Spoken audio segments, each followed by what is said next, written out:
Welcome everyone to the Regional Forums for Sustainable Development for Gender Equality webinar, organized by the Women's Major Group, one of the 21 major groups and other stakeholders to the UN Sustainable Development processes. We're so grateful that you're all here for this very important discussion, which we hope that our start is timely and will give you important information and inspiration to interact with these processes. Before we begin, we'd like to remind you of some accessibility and logistics notes. We have interpretation to Spanish and French, so please select the language from the interpretation globe at the bottom of your screens that you would like to listen and speak in. And please make sure that you kindly also speak in a slower pace to allow for interpretation, to allow our interpreters to interpret all of you. As in all Women's Major Group meetings, we want to ensure that this is a safe space. So discriminatory remarks, hate speech, denial of self-proclaimed identities, anti-rights discourse, and other forms of discrimination against the folks and groups speaking in these meetings will not be tolerated. We will give one, if such an incident occurs, we will be giving one warning and then removing the person from the Zoom platform after that warning. Our accessibility and safety coordinator in this call is Andrea Vega Troncoso. You can always write to her in the chat if you have any accessibility, safety, or connection concerns. The meeting will be recorded to be shared in the Women's Major Group YouTube and social media channels as an important resource. And Andrea just put a message in the chat so you can see if you need to contact her for this. So without further ado, I'd like to pass the floor to our Anglophone Africa organizing partner and the Director of Education as a Vaccine, Toyin Chukwudozie, who will moderate our meeting today. And I'm so sorry, Toyin, I know I butchered your last name. Very sorry. Thank you, Shanaz. Thank you very much. Hello, everyone. We are happy to have you here. We're very happy to be joined by so many feminists and women's rights activists from all over the world for today's discussion. The Women's Major Group is an intersectional global feminist collective, and it was created at the 1992 Earth Summit in Rio de Janeiro, Brazil, and is an official participant in the United Nations processes on sustainable development. The Women's Major Group has the responsibility to facilitate women's civil society active participation, information sharing, and input into the policy space provided by the United Nations. The Women's Major Group is self-organized, and we are open to all interested organizations working to promote human rights-based sustainable development with a focus on women's human rights, the empowerment of women, and gender equality. As the Women's Major Group, we've been working on emphasizing the vitality of a holistic approach to the SDGs that is centered in human rights and takes a systematic perspective to analyzing and offering solutions for the structural barriers and obstacles and the systemic challenges in front of the Sustainable Development Agenda. Through the high-level political forum, we want, as Women's Major Group, we want it not to be seen merely as a 2 weeks long process in the UN headquarters in New York, but more of a sustained and connected year-long process of follow-up and review, and use the mechanisms at the national and regional and global levels to do this. So it should recognize and maximize the role of regional forums in the preparation of and complementing the process at the HLPF. And the HLPF should build on agreed upon work and the documents completed at ECOSOC commissions and forums, as well as the agreements and resolutions forged during the GA committees. So now let's give the floor to our speakers, who are the experts of this process. Our first speaker is Maria Yera Ortiz, the Urbina. Pardon my mispronunciation. She is the Deputy Director, United Nations Regional Commissions in New York.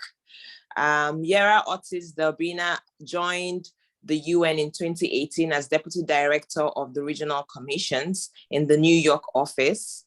In her current position, she supports regional commissions coordination in diverse policy areas and works to identify opportunities for building and deepening partnerships to advance the 2030 agenda. Yera brings to the UN over 20 years of experience in international and multilateral affairs, with a focus on intergovernmental policy coordination and sustainable development governance. Before joining the UN, Yera served as permanent observer to the International Renewable Energy Agency to the UN. Prior to that, Yera was posted at the Spanish Permanent Mission and then the European Union delegation to the UN. A career diplomat, she has also served in Iraq and Jordan and held a variety of positions at the Spanish Ministry of Foreign Affairs and the European Commissions in Brussels. Wow, what a great bio. So thank you so much for taking part in our conversation today. Could you tell us how the Regional Commission's office at New York, where you work, could you tell us what their role is in strengthening the regional commissions on UN Global Sustainable Development processes, and also share with us some insights into how feminists and women's rights organizations can utilize the regional processes more effectively? Thank you. Over to you, Yera. Thank you so very much, and thanks a lot for the introduction. That's very kind of you, and thanks a lot to the Women's Major Group for inviting us. Unfortunately, our director, Rosa, could not be here, but I'm very happy to be here in representation of our office. So thanks a lot again. So what we do here in the Regional Commission's New York office is we are a joint office for policy advice, for coordination, and for representation of the 5 UN Regional Commissions here at the global level. I'm assuming that you all have some level of familiarity with the regional commissions, the normative and analytical work they do that fits in intergovernmental dialogues, but also informs their work in the regions and in the countries in terms of policy advice, technical assistance, all in areas that are aimed at greater economic integration and obviously the broad objective of the achievement of the 2030 agenda. So the key functions of our office here in New York is, first of all, to provide the strategic coordination and policy advice to the commissions in UN deliberations, be it, for example, recently intergovernmental negotiations and processes on food systems or on financing for development, which is a very important working area for the commissions, or the very intense interagency work that is happening here at headquarters level. Second function that we have is representing and communicating and reaching out on the work of the regional commissions and making sure that the innovations that are emerging in the regional level are known here at the global level, that the analytical work that they produce is known to the UN system here and to the missions of member states and the partners here represented in New York. And thirdly, our third key function is to really foster and broker partnerships and promote interregional cooperation, always with the key purpose of advancing the 2030 agenda, supporting the cooperation and the exchange of best practices among the regional commissions. We see that even if every region is obviously very different to one another, in many cases there are similar challenges, challenges related to particularly financing for development in middle income countries. And we see tools that one regional commission develops, for example, debt for climate swaps are used in other regional commissions, or approaches to sustainable development challenges, like the concept of circular economy is perhaps developed in the ECE region and then used in other regions. So in that sense, our role is not so much about strengthening the commissions per se, but really rather about making their work and the knowledge and data that they produce more accessible and more used here in the global discussions. So our role is support and amplify the work they do, and for the benefit always of the collective aspiration of the 2030 agenda. And in doing this, in bringing these innovations from the regions to the global level, we have been seeing that the regional level can really help and serve as a building block of global agreements. We have noticed, and I certainly have noticed in my years in this office, how a bottom-up approach has proved very effective in building meaningful global consensus. Sometimes it's easier to act in the regions to help build momentum and ownership from the bottom up.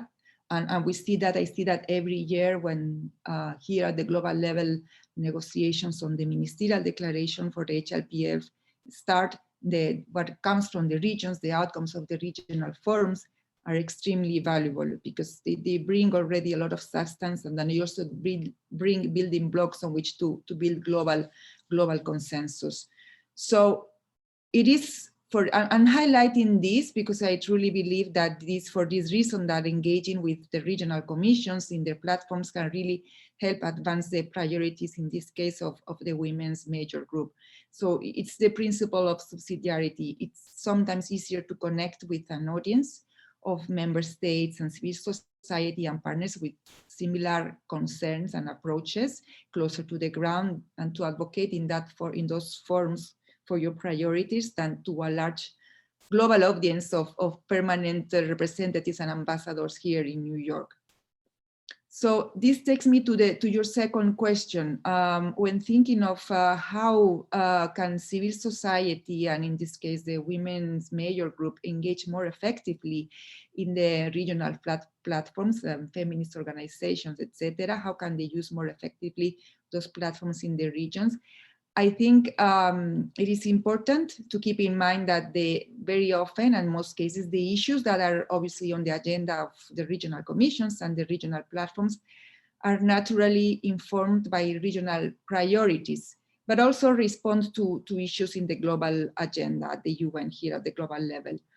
For example, you all know that the theme of the regional forums every year is always aligned with that of the ECOSOC and the HLPF.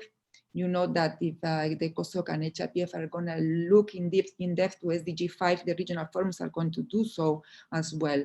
So anticipating this agenda setting is really a very important entry point for more effective engagement of civil society organizations at the regional level. And I want to also, when looking, I was thinking about all this yesterday, and when looking at the year ahead, I want to also have a word on the common agenda, the Secretary General's common agenda. I don't know if you're familiar with it or not. We've been working on it in the last few weeks very intensely, so it's probably very much in my mind, and that's why I bring it here. The Secretary General launched the report on our common agenda in September, and it's really his vision for the global cooperation for the second term that is starting in January. And in that common agenda, there are very bold calls for action in several issues, including the triple planetary crisis, rethinking the measurement of economic prosperity, but also to deliver on gender equality very strongly and make global decision-making more representative and really a strong focus on young people as the architects of their own futures. So this is going to be critical. This is going to guide the direction of travel during the second term of the Secretary General, and it's trickling down to the whole UN system. And again, it is really to be seen as a strategic tool to accelerate and turbocharge the implementation of the 2030 agenda. So all this to say that I think it would be very useful, I think, and it is a very important entry point for the civil society organizations to look at this common agenda and see how they can also, position themselves in this respect and take ownership of it. I know that this discussion is going to also be brought to the regional level by the regional commissions.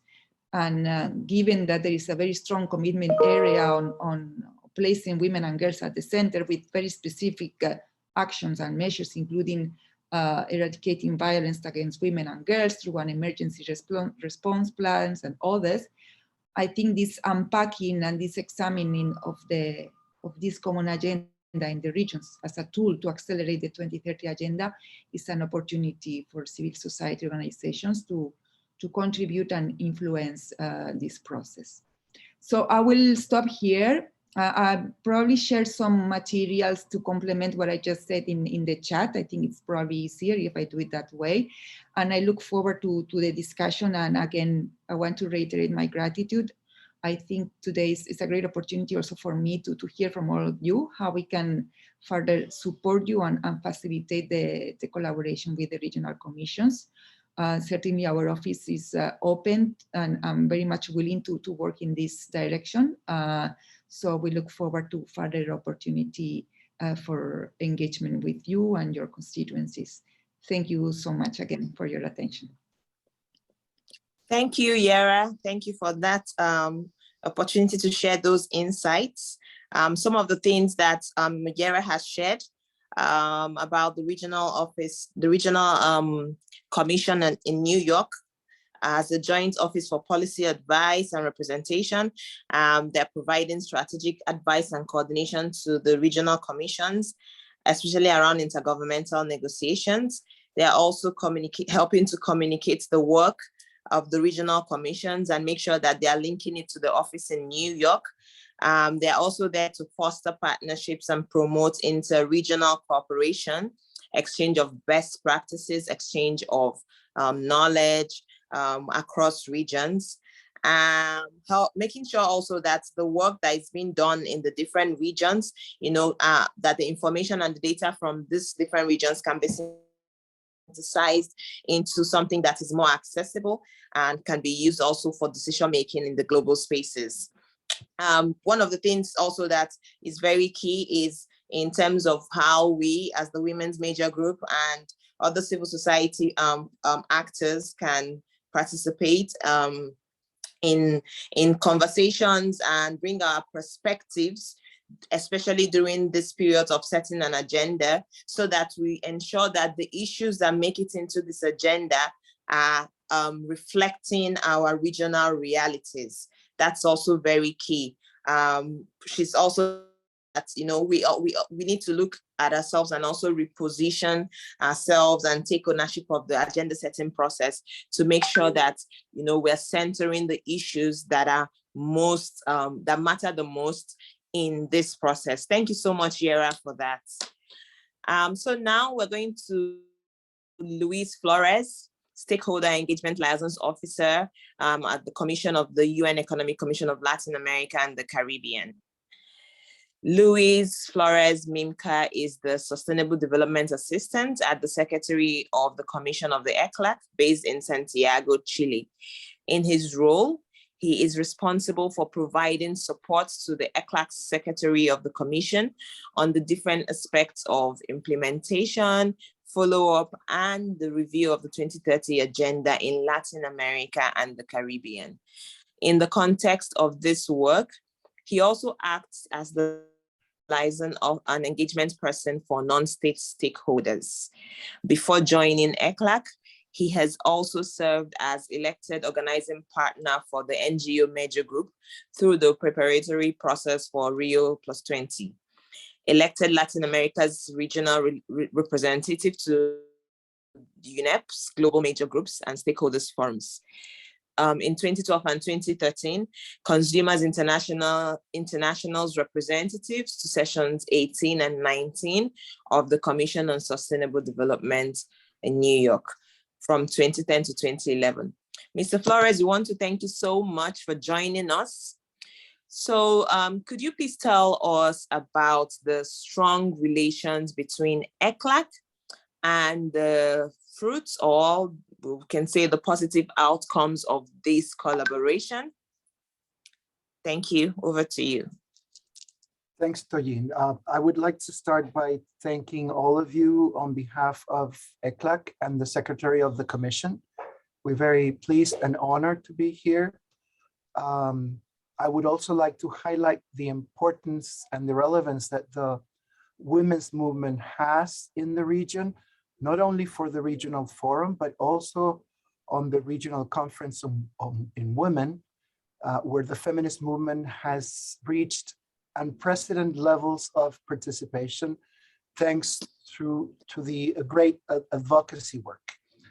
Having said that, I would like to start looking ahead, and I would like to thank Yera because she set up the landscape of what I wanted to address.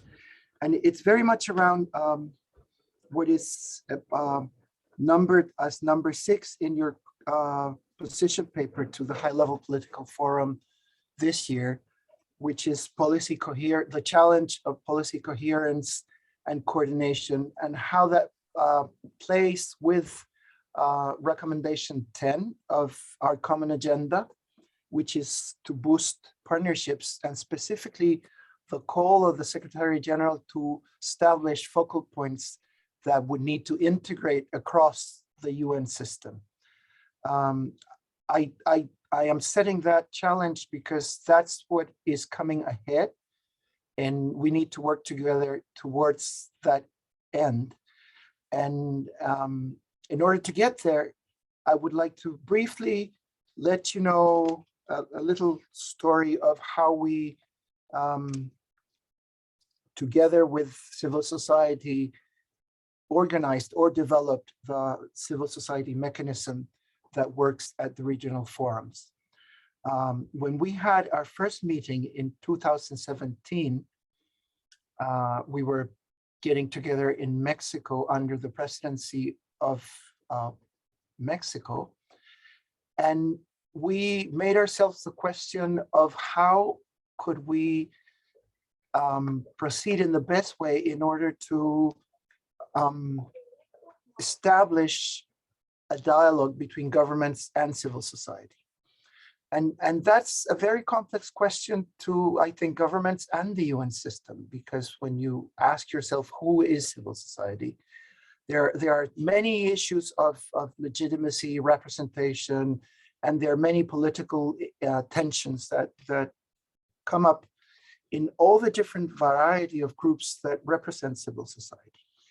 So the challenge was, should we set up a minimum landscape where civil society representatives would start sharing their points of view and further on discussing with governments? Or should we just present the challenge to them and let them organize themselves freely without any interference from us? We thought this second alternative was the best alternative.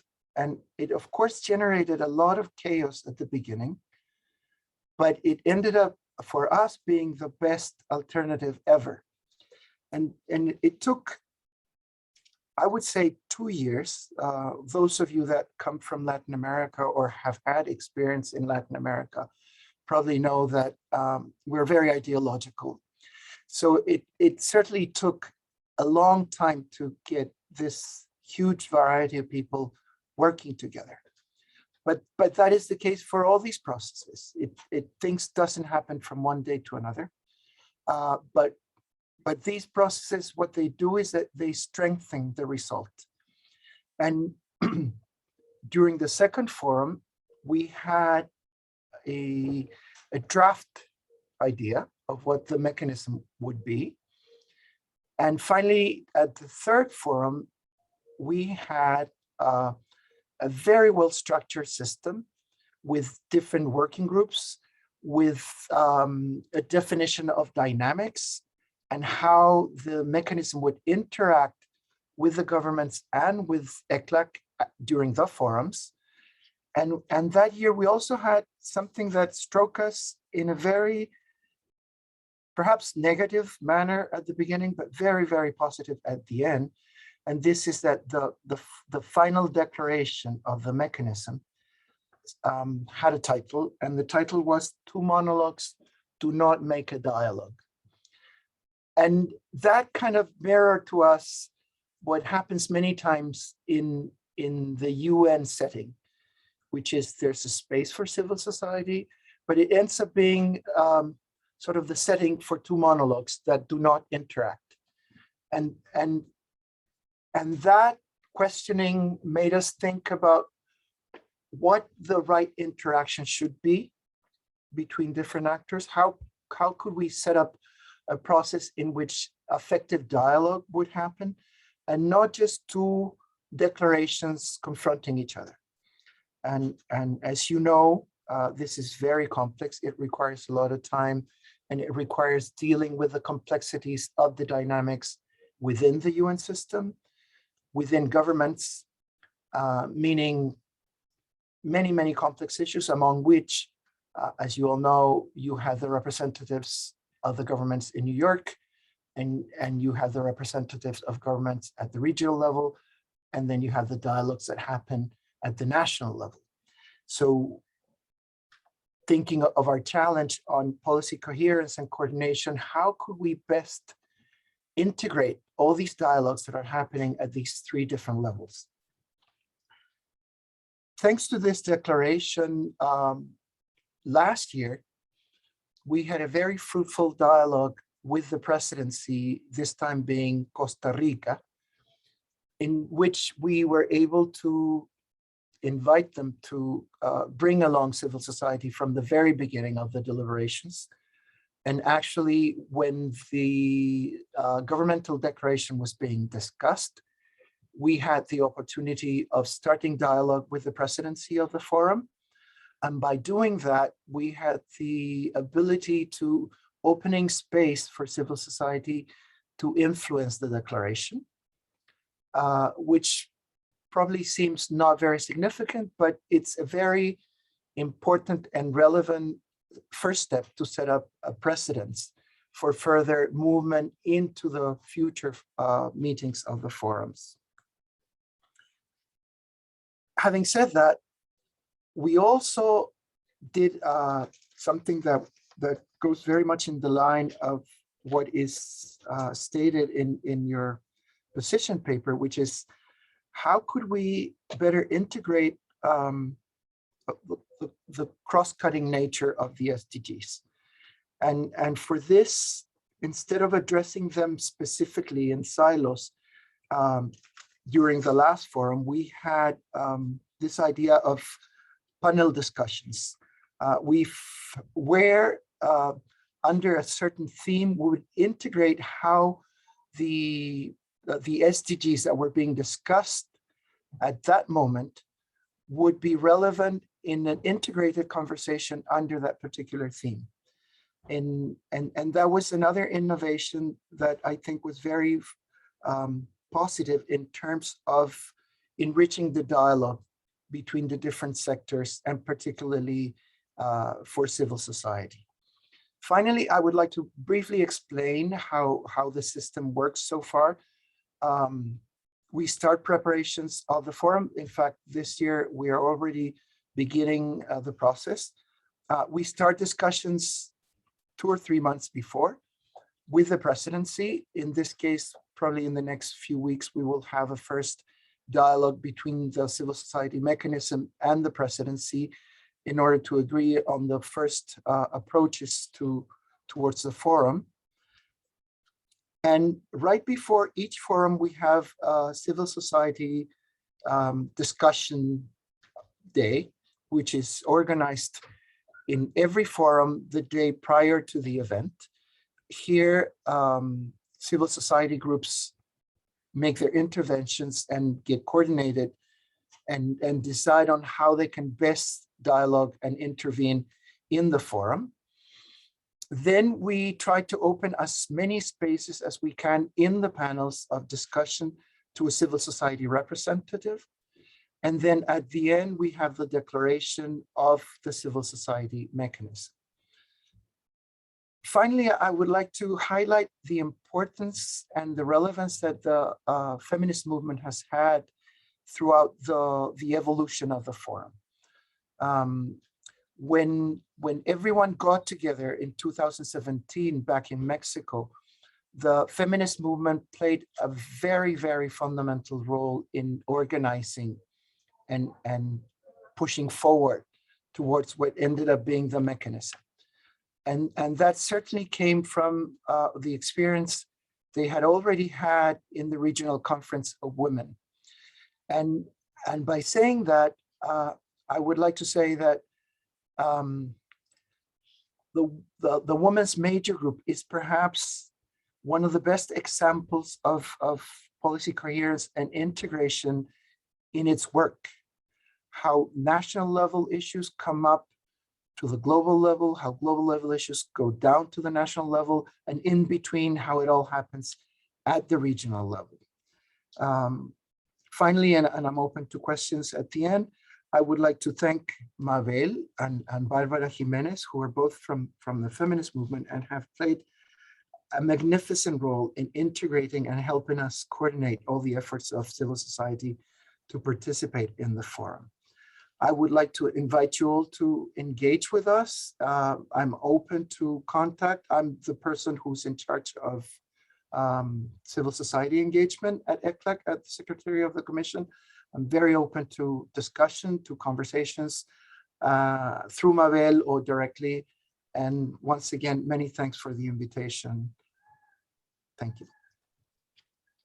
Thank you, Mr. Flores. Thank you so much for sharing your experience on how you were able to set up a process for effective dialogues and not just two or more monologues, and opening the space for civil society to influence the declarations in the forum. That's something that we can learn from across our different regions.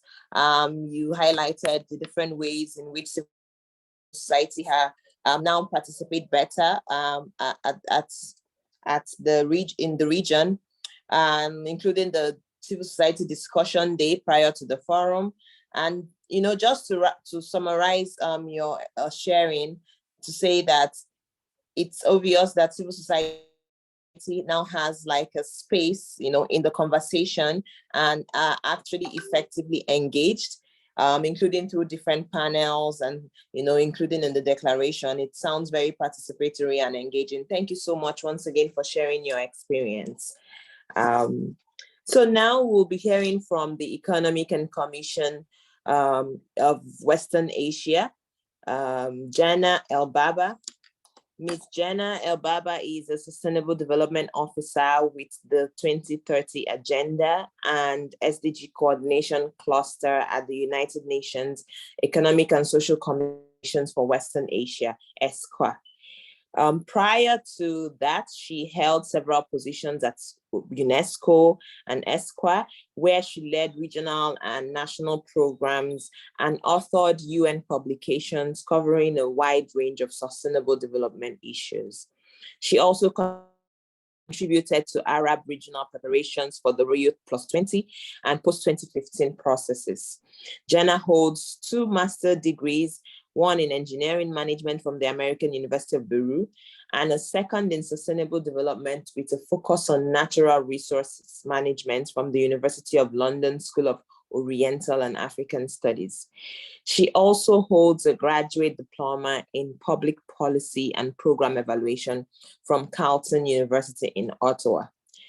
Ms. El-Baba, could you tell us how the preparations for the 2022 Arab Regional Forum are underway? You have the floor.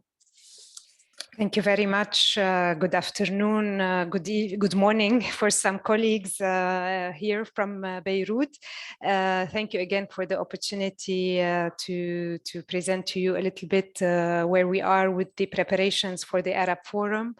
Let me just start very briefly to say how important the issue of gender equality is for our region, because really since we are doing some measurable progress on that area in expanding, for example, women's and girls' access to health and education and other areas. But unfortunately, a lot of structural barriers to gender equality and women empowerment remain very much entrenched and hampering really the achievement of all SDGs, not only SDG 5.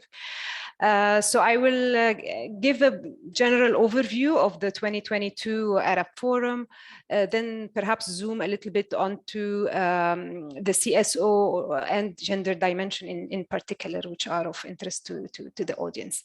So the 2022 Arab Forum to be held next year in March will be the 6th edition since the adoption of the agenda.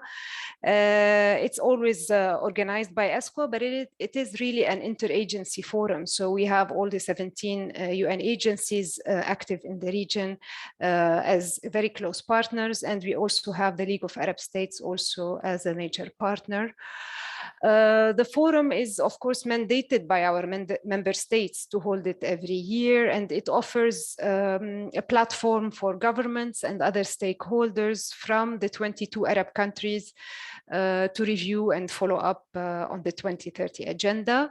But it's more also a platform for advocacy and peer learning, because perhaps a bit different from other regional commissions, our forum is really less intergovernmental per se, if I may use that term, and is more of a dialogue between the various stakeholders.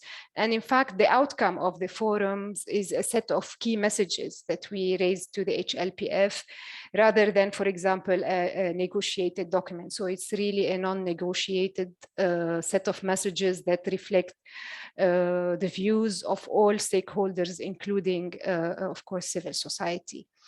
Let me talk to you a little bit on the content of what we want to have in our next forum. So we're sticking, of course, to the HLPF theme for this year, building back better from COVID. We are giving, of course, also a focus on the SDGs under review.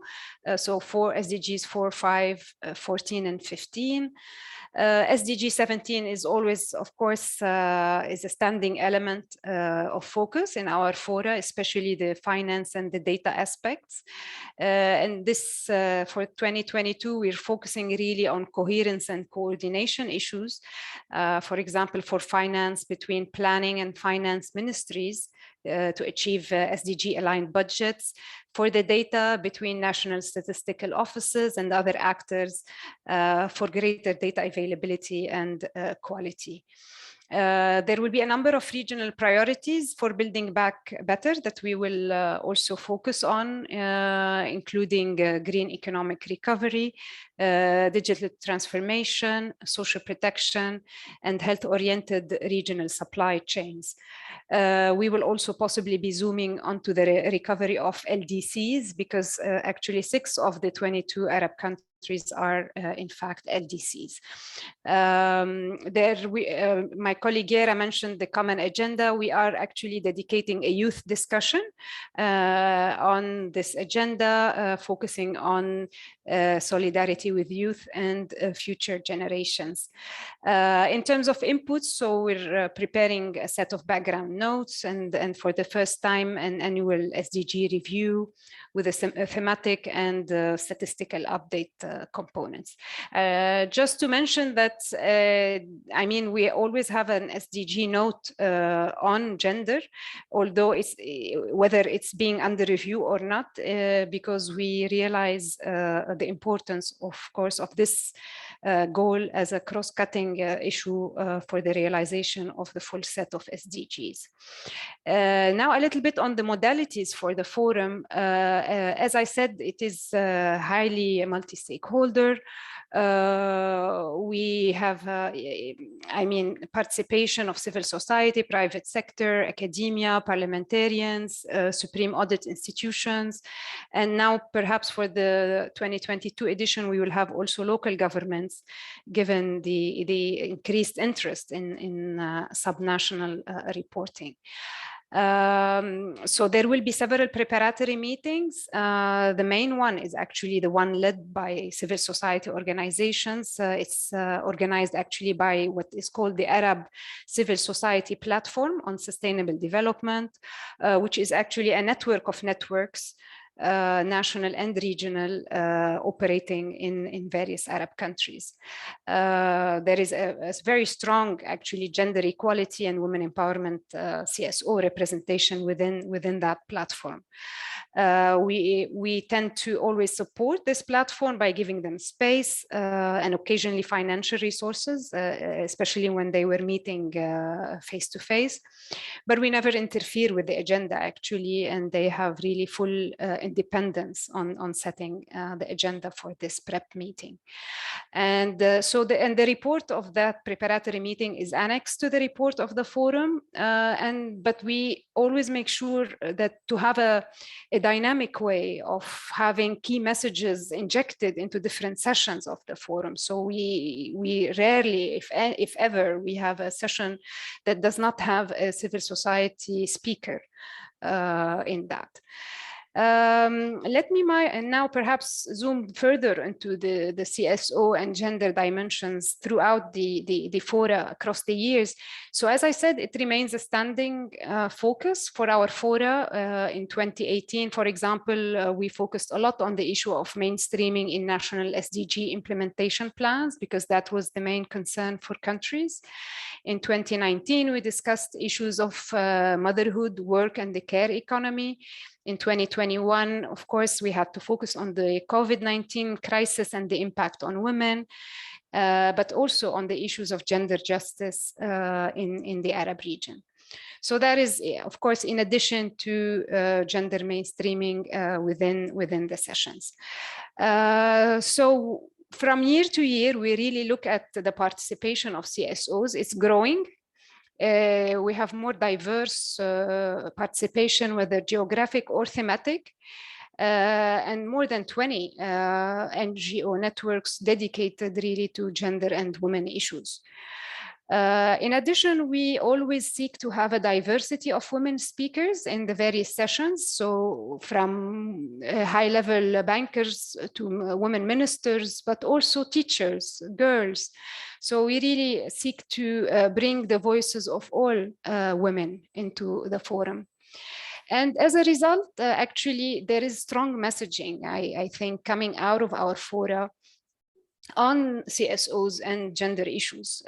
For example, in 2021, just recently, there was a strong call for expanding the civil space and how the pandemic really has highlighted the role of civil society in times of crisis and how they can have an important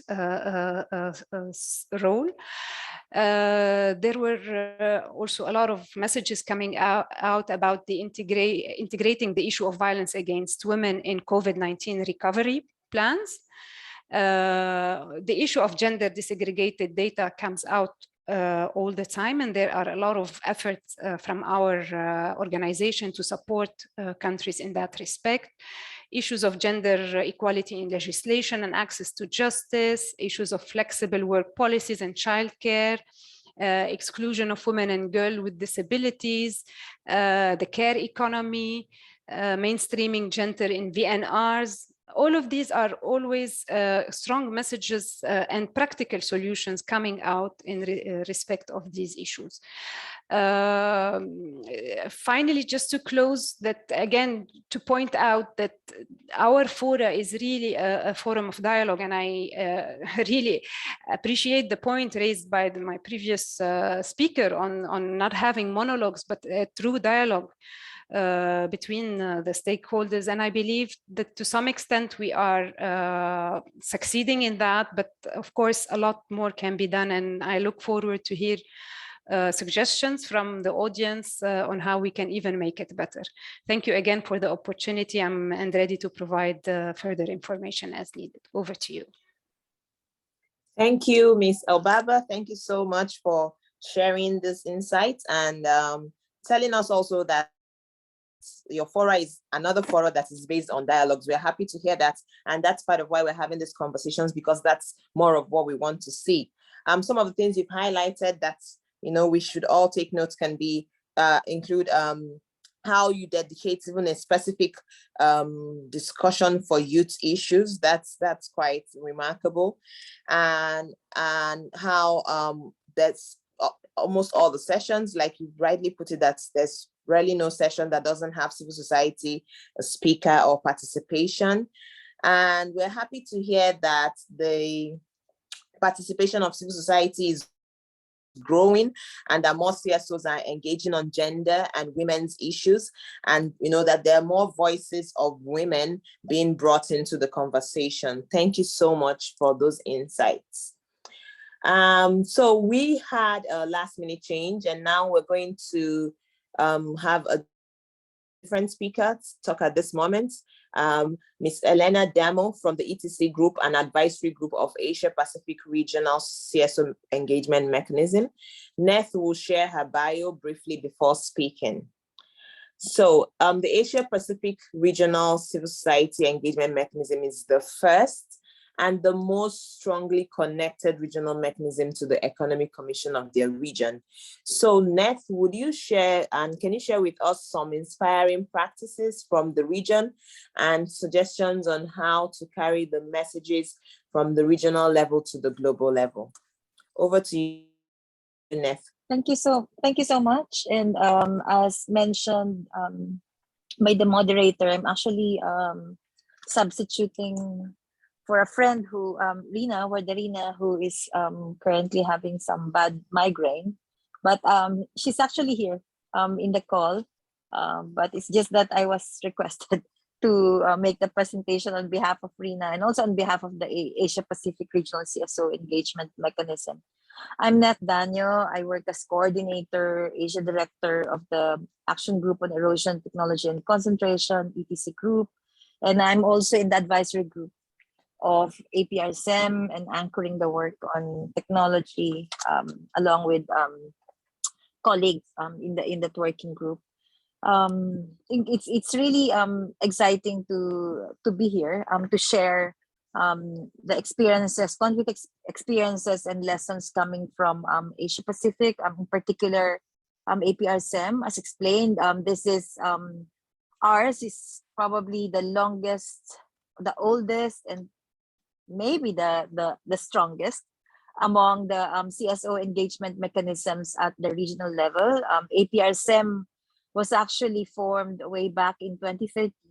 We are fully self-organized by civil society and social movements.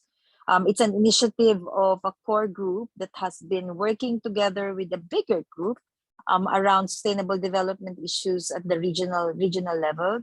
And in 2013, October, we were actually requested by the Secretariat of the ESCWA to put together a white paper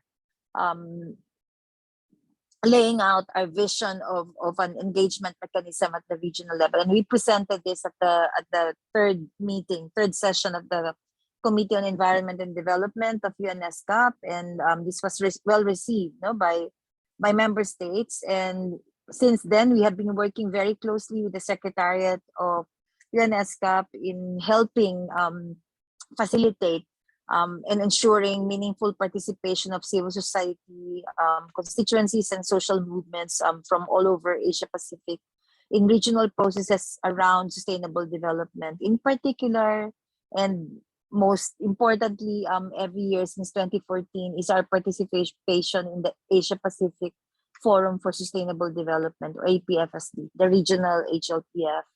And from the beginning, from 2014, we have been part of the group that not only facilitates the participation of CSOs in the official process, but also in the preparatory processes that leads to the official process, and also in organizing the People's Forum, the civil society forum that precedes the official forum.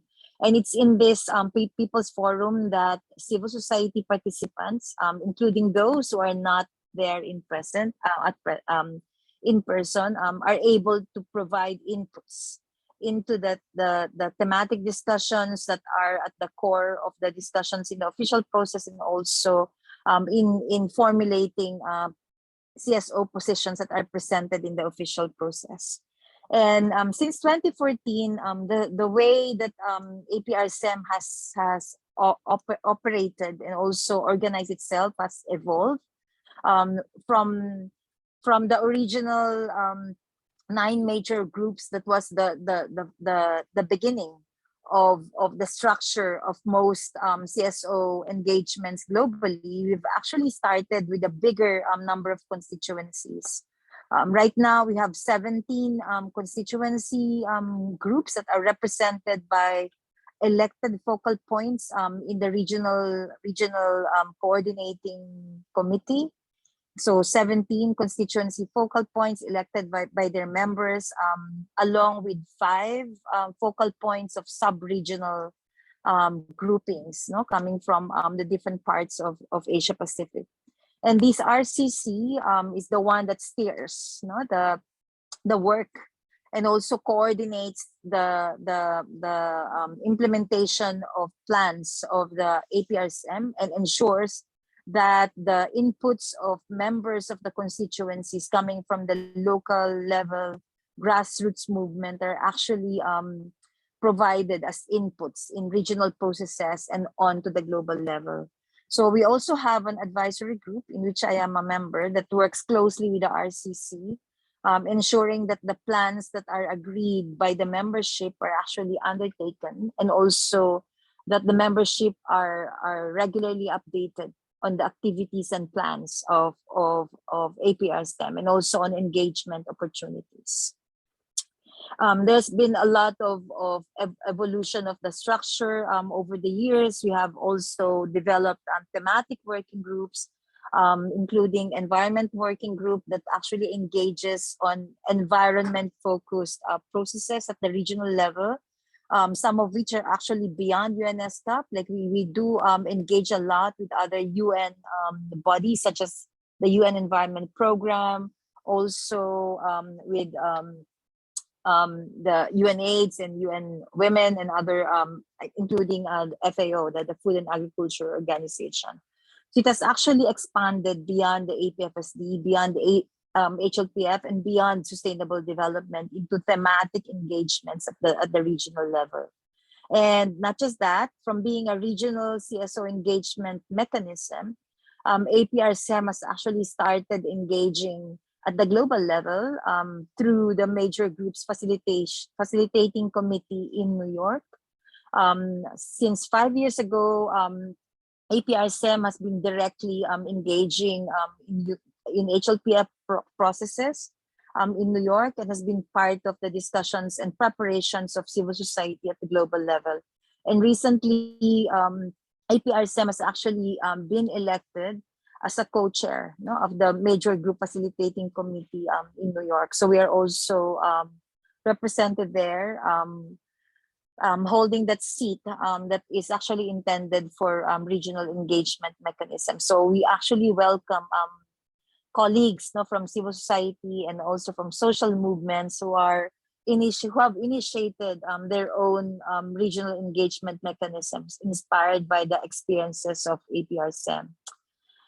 How do we work? Like, as I mentioned, we facilitate the engagement and participation of civil society and marginalized sectors in regional processes by ensuring meaningful spaces of participation. Like several of the regional commission representatives that spoke before me talked about ensuring civil society speakers during formal processes. Like we've done, we regularly do that in close coordination with the Secretariat of ESCAP that is organizing this official meeting. So it's not an easy process, and it's been a struggle, especially in the past 5 years, in protecting and advancing these meaningful spaces for civil society, not just as passive observers, but as active participants and also as sources of knowledge and information, and as engagement partners in these official processes. We have also been working closely with Secretariat of ESCAP in shaping the agenda, like really providing inputs right from day zero when the Secretariat begins preparation for the APFSD in like several months in advance. Like, for example, in the upcoming APFSD for 2022, we've already started coordination meetings with the ESCWA Secretariat to prepare for the official process and also to update them on our plans for the People's Forum. Also, we have been very, very proactive in ensuring that constituency voices are heard in these official meetings, that it's not just NGOs, especially big NGOs that are constantly engaging in these processes are represented. Like, we have been very, very conscious from the beginning that voices of the marginalized sectors who are not as organized, who are not as known in regional spaces are given rightful space and also opportunity to directly share their experiences and also voice out their views on topics at hand. So we work directly with marginalized constituencies to allow representatives, you know, for them to be represented in these official meetings. So this is how we as APRSM engage in Asia Pacific, in particular in UNESCOP and other offices of the UN at the regional level. So thanks for this opportunity to share. Thank you so much, Neth. I think listening to you, so we just have a lot to learn from the Asia Pacific coordination mechanism. You've really hit some very important points. You're far ahead. You've gone far ahead. We are hearing that there are you even have advisory groups and thematic groups, and that this has even expanded beyond the regional civil society mechanisms and HLPF to thematic engagements. That's very interesting to learn. And another key thing that is resonating from this and other people that have spoken before you is the fact that you're facilitating engagement for civil society and for marginalized groups and constituencies, and ensuring that they are represented in these spaces and are part of this conversation, which is actually very key for us, and is also important in talking about gender equality, like we're talking about it today in the regional mechanisms and the regional forums. Thank you so much once again, Neth. So now we're going to turn to Sylvia Beales Gelber from ECE Regional Civic Engagement Mechanism. She's going to be sharing her region's experiences. Sylvia Beales is Director of Beales Gelber Consults, an independent, inclusive social development consultancy. Sylvia is a published author with a wide range of experience and partnerships built up over her 36 years working within the NGO sector and the organizations of the United Nations. Head of Strategic Alliance at Help Age International. Sylvia has a track record in high-level advocacy, policy and analysis, public affairs, and political relations on the topics of inclusive social development, global aging, social policy, social protection, gender inclusion, and human rights. Sylvia, you're welcome. Could you share your experiences as the ECE Regional Coordination Engagement Mechanism in engaging with the Regional Economic Commission and the collaboration you have with them in preparation for the Regional Forum on Sustainable Development? And would you have any tips for the feminist and women's rights organizations that would like to form a similar engagement across the other regions? Over to you, Sylvia. Thank you very much indeed. It's an honor to be here, and thank you for that introduction. I have a few slides. Yeah, thanks, Senaz. To sort of begin, I mean, it's very important for me to stress that I come from a constituency group, that of older persons, working on aging over many years. It's one of the areas we've had to fight very hard to get the voice and presence of older people into the United Nations processes. Even though there is a plan of action for aging, it's kind of on the side of other plans, even though the world is aging very fast. So it's a great honor for me to represent both aging and the RSEM in this position. So what I want to do is take you through a little bit about our history and to acknowledge right from the start the very important inspiration of both the feminist movement and the Asia Pacific RSEM in how we've organized ourselves. And in terms of the what, we have been very clear over the years that it's very important that we be a self-governed activist civil society space, recalling what was said by Luis. You know, it is complicated for civil society to organize, but it's very important that we do it ourselves.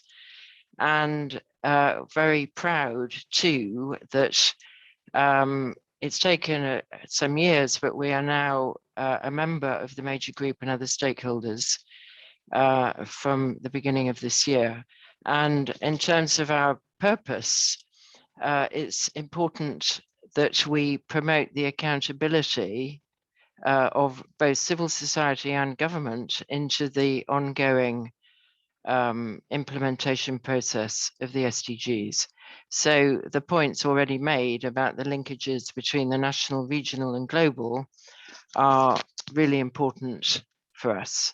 And we, in terms of our objectives, again, we wish to have a collective platform, and we want to foster, very importantly, the cross-constituency coordination.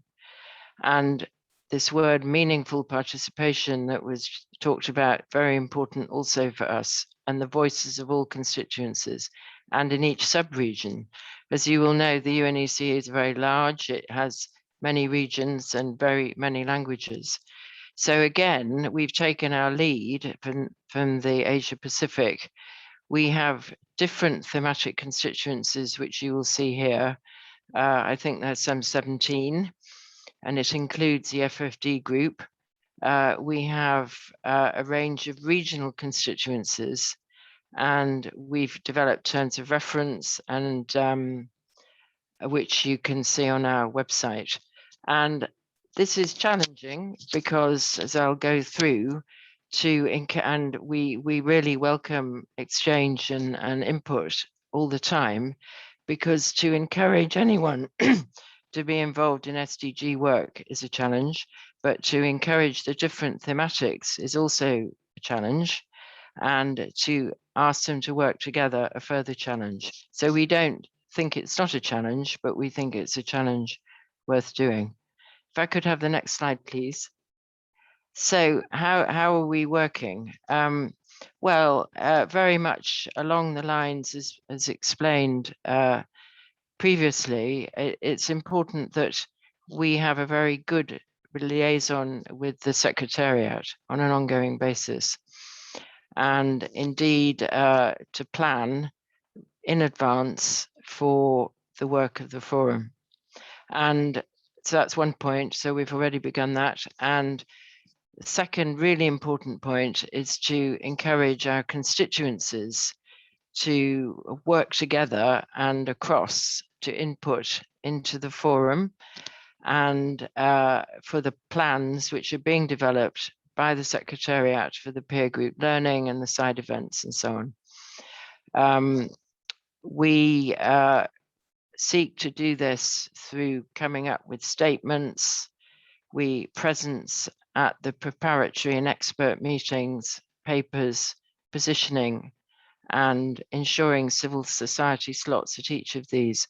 Last year or this year, we were a bit critical of both ourselves and the Secretariat. Not exactly, it was about ourselves really. We weren't there in the expert meetings which prepared the the peer group learning, and we did go, but we hadn't sort of prepared the content of those peer group meetings. So this year we feel it's very important to be in the expert meetings.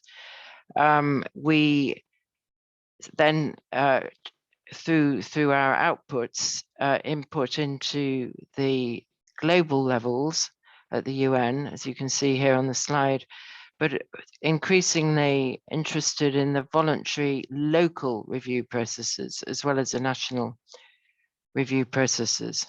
And in terms of the global, as has been described by colleague from Asia, to be active in the MGO's coordination mechanism. To do this, we have bi-monthly meetings of our governing body, and we participate in the MGO's working groups and hold report backs to the wider group. Our focus at the moment globally is on the advocacy group and the voluntary national review processes. But we know we need to do a lot to encourage all the constituencies to come in. Next slide, please. Okay, so I'll just hurry up, but to build on the experience, we've had some very successful civil society forums. Last year, to note, we had a strategy meeting with governments and United Nations after we'd had our orientation and collective positioning. Yeah, I'll hurry up. And we were clear really in that meeting that the social dimension wasn't adequately addressed in the arrangements. And we inputted this into the forum through our statements, which can all be seen on our website. Next slide, please. So we came up with some recommendations, which are also on our website, but I think I'll just pick out a couple. I mean, one of them is to have an inclusive process from the local to the national level. And I don't think anybody's mentioned this yet, civil society shadow reports, which we want to see highlighted on our regional official website. And we feel that there are some big gaps, such as migrants and refugees. And we also focused on the data so that our experience goes into the formal report on data, which is made every year. And I think I've got one more slide. I think that's all. If I can have the last slide. Yeah, so some thoughts going forward. We feel it's very important in our region that politics matter, that our space is not guaranteed, that we feel that we must build our advocacy based on our analysis. So we're thinking of thematic groups and ensuring that our experts go into these peer groups and so on, and that we work collectively with the regional commission to get our expertise in, and that we participate in the expert groups. So these are some, and just finally, most important to link up the diverse constituencies, so we don't have, you know, aging separate to disability, to women, etc. And I think that's all I have time for. So thanks very much. Thank you very much, Sylvia. And much of the information that you've shared can be found on the website. So we can go to the website to look them up.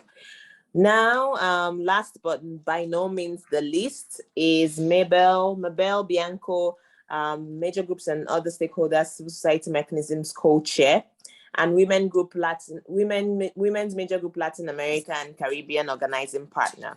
Mabel Bianco is an Argentine physician who has devoted her career to fighting for women's access to improved health services and sex education. In 1989, she established the Foundation for Studies and Research on Women and has continued to serve as its president. She has been an activist in Latin America and the world, introducing policies addressing breast cancer, HIV/AIDS, reproductive rights, and gender from the UN. Thank you so much, Mabel. Thank you. Floor, yes, please, go ahead. Thank you so much. And I'm very happy to be able to speak here and explain about our mechanism, the participation of civil society in Latin America and the Caribbean for the sustainable development activities in a region and in interaction with ECLAC. After the speech from Luis, I have very things that I don't need to repeat, but meanwhile, I'm going to reiterate some of them. First of all, I want to say that, as he mentioned, the first time in 2017 in Mexico, we have had the second forum, but the first one in which we have the possibility to be together and discuss about how to organize.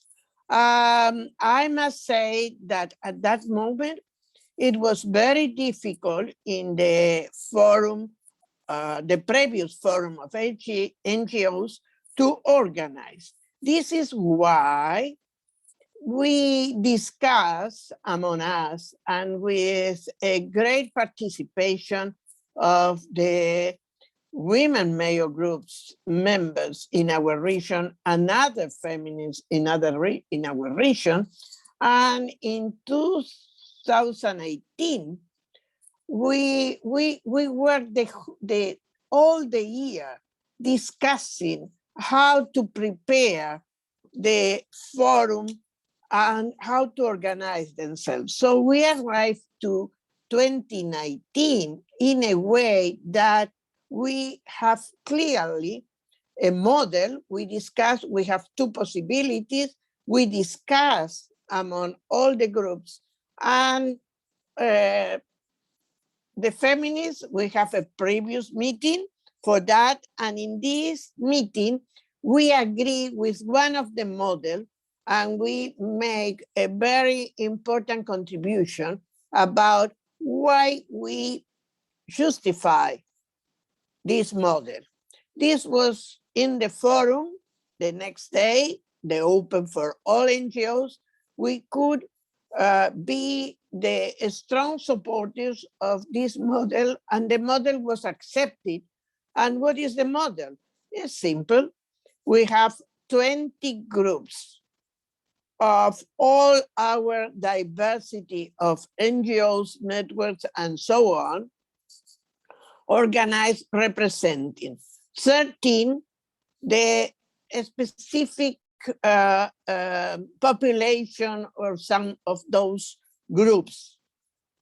3 that they were bigger, representing broader issues, and 4 with sub-regionals. So we have many cross-cutting activities in which one NGO group or network could participate at different levels, presenting the different possibilities. So the model is working since then. We now have 2 years. We are going to reach the 3rd year.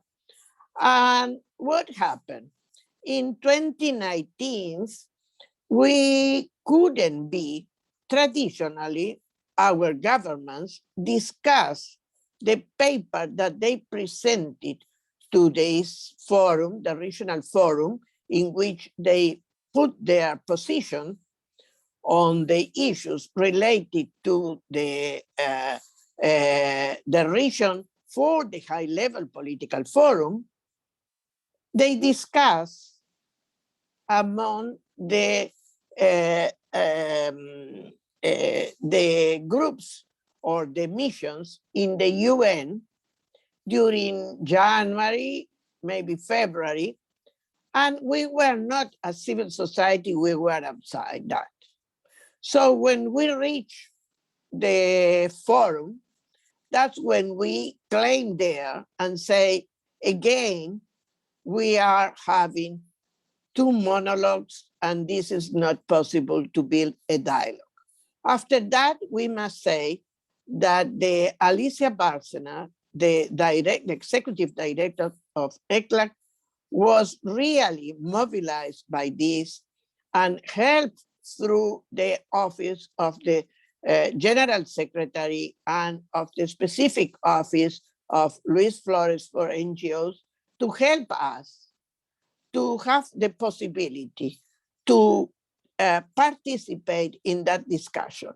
Last year, as Luis mentioned, we could have not a direct dialogue with the governments because not all of them agree, but through the presidency of Costa Rica, we share our position papers and our points, and they discuss with us an ECLAC in 2-3 meetings, and they incorporate discussing with the governments. So we could have at least in the paper a position in which our ideas were presented there.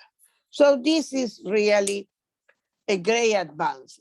Now we start talking about how we start earlier, and maybe next week or the next, we are going to have the call with ECLAC to discuss how to approach, and we are requesting the Costa Rica, that is still the president, that we can start our discussion. But the other issue I want to point it out is that we obtained last year that the position from the region is discussed about all SDGs and not in a separate way. I think this is a very important issue because you remember, and if not, for those that you are not in our women mayor group, we have our position requesting that the consideration of these SDGs are not isolated and they are not considered sideless. They are considered in the broad sense of the agenda. This happens, and we are very happy that in the 3 panels that they were organized the last year or this year, well, sorry, is this year, in March, we could have one of the speakers from the 4 that is coming from the civil society. So we are very happy. I'm going to be running. We are very happy that we could have this officially. Now, this was done in a way that the person who spoke was really receiving all the inputs, and it's not their own ideas, it's the whole group. So we take a lot more time, but it's very good. So we are very happy, and we hope this year we are going to be able to do a better. But we want also to have more impact and present our experience in the high-level political forum. And we hope this year we are going to be able to do that with the president of Costa Rica and with ECLAC, in which we are going to say how we advance. So this is what I can say. Thank you so much. Thank you, Mabel. Thank you very much for your insights. And thank you to all our speakers for the excellent suggestions, your recommendations that you have shared.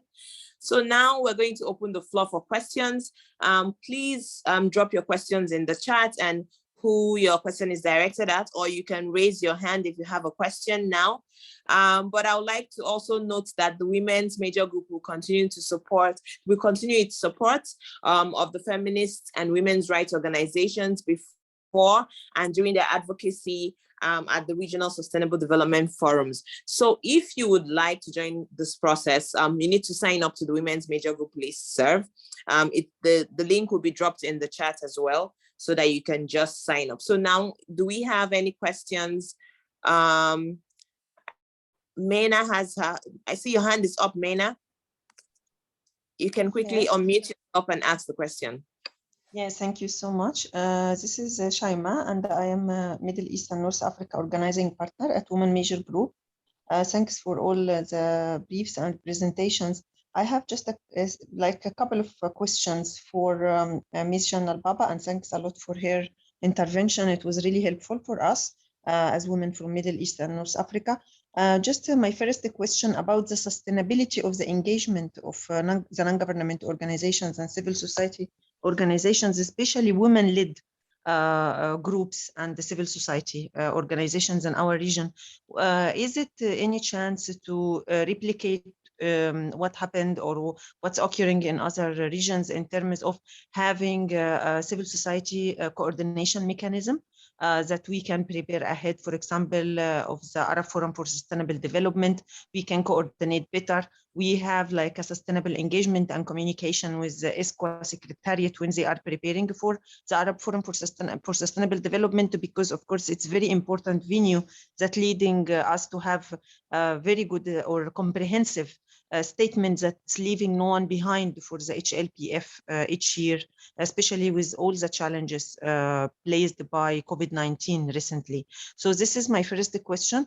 And the second question for her also, in terms of if we are talking about the engagement of civil society organizations, I would like to ask, what are the criteria for engagement? Because in our region, unfortunately, there is a lack of networking. Sometimes we are witnessing the same organizations present in each UN, for example, forum, who are also present in, I would say, in major events related to sustainable development, SDGs, Agenda 2030. So how we can engage grassroots non-government organizations within this mechanism if we are talking about sustainability of communication with civil society organizations, especially women-led non-governmental organizations in the region. So this is also my second question. And my third, I would like just to comment the ESCWA new approach, because over the last 3 years, the communication with Women Major Group has been really improved. It was very difficult for us to have like an envoy from our side, who is usually a member from marginalized groups, for example, in our region. So now the communication is quite better, and we wish really to maintain the same communication level with the ESCWA Secretariat, especially ahead of the RFSD.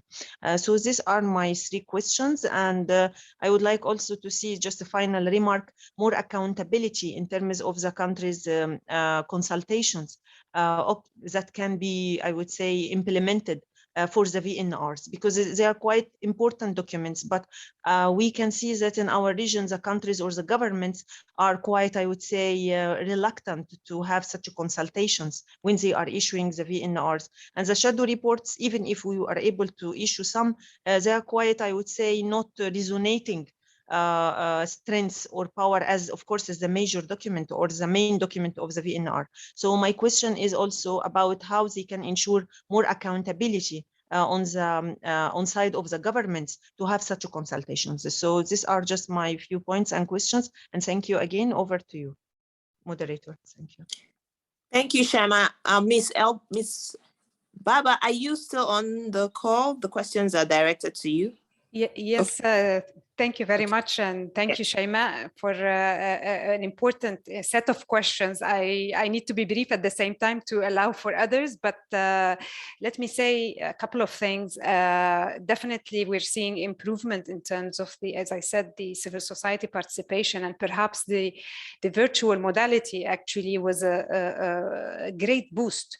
Really, for whether again in terms of thematic, but also regional participation from a much more diverse civil society organization body. But that doesn't mean we're there. I fully agree with you that we can certainly improve much more on that to increase the sustainability of the participation. And I think we've heard, I was very happy actually to learn a little bit more on the mechanisms that are existing in other regions. And we could perhaps, if there is appetite from civil society in the regions, to have a further discussion on how we can emulate or perhaps devise our own regional mechanism that is a bit more formalized or more structured for civil society participation.